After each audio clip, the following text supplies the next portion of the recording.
The House and the Senate are back in session. They've been off for the last several weeks, taking their August recess, but they're in Washington this week. And top on the agenda in both chambers is the resolution of disapproval of the Iran nuclear deal.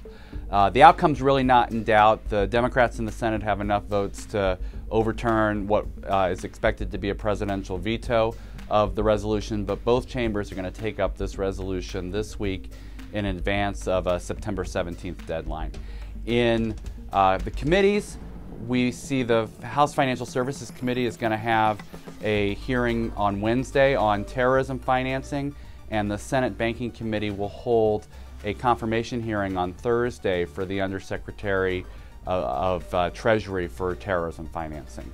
So Congress works best under deadlines, and there are a number of deadlines coming up that they're going to need to meet. The first is the deadline for the Iran nuclear deal, September 17th. More importantly, though, is the September 30th end of the fiscal year. So under normal circumstances, whatever normal is, so you'd have Congress completing all 12 of the appropriations bills before September 30th. That never happens, hasn't happened in almost 20 years.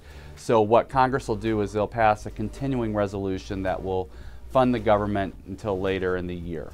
That's going to buy them time not only to agree on funding for the government into next year, but also to deal with highway transportation issues and also the debt ceiling. Both of those have deadlines between now and the end of the year. So the government funding, the transportation, and the debt ceiling, they're all going to come together. They're going to be a major point of focus for Congress as they approach the end of the year. So with Congress focused on these big picture issues, the thing credit unions need to keep in mind is that we're in the mix. And we're in the mix because Senator Shelby was able to take a regulatory relief bill through his committee earlier this year that included more than a dozen provisions that will remove barriers for credit unions to serve their members. Provisions like the Privacy Notification Act, exam fairness, NCUA budget transparency, our federal home loan bank parity provisions are in that bill. And he didn't just take it through his committee, he also included it in the Financial Services and General Government Appropriations bill in the Senate. Those two actions make that bill ripe for consideration as Congress deals with the end of the year funding resolution, the debt ceiling, the transportation, all these big picture items. As they take those into consideration, that reg relief bill should be in place. So we need to stay at the table. We need to continue to be part of this process, monitoring this as Congress moves towards the end of the year.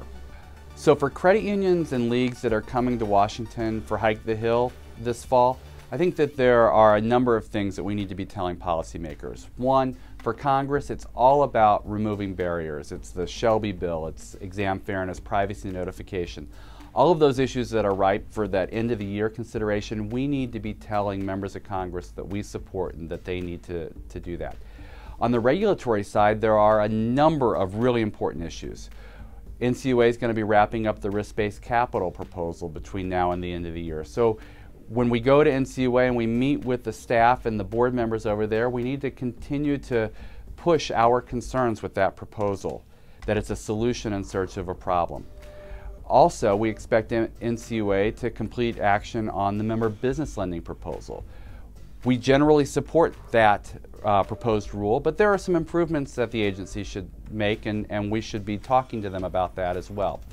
At the CFPB, we expect a payday lending proposal and an overdraft protection proposal. So it's going to be incumbent on credit unions who are coming to Washington this fall to help the staff and Director Cordray understand how credit unions offer those products to their members and why it's important that anything that the CFPB does in that area not impede or inhibit credit union service to their members.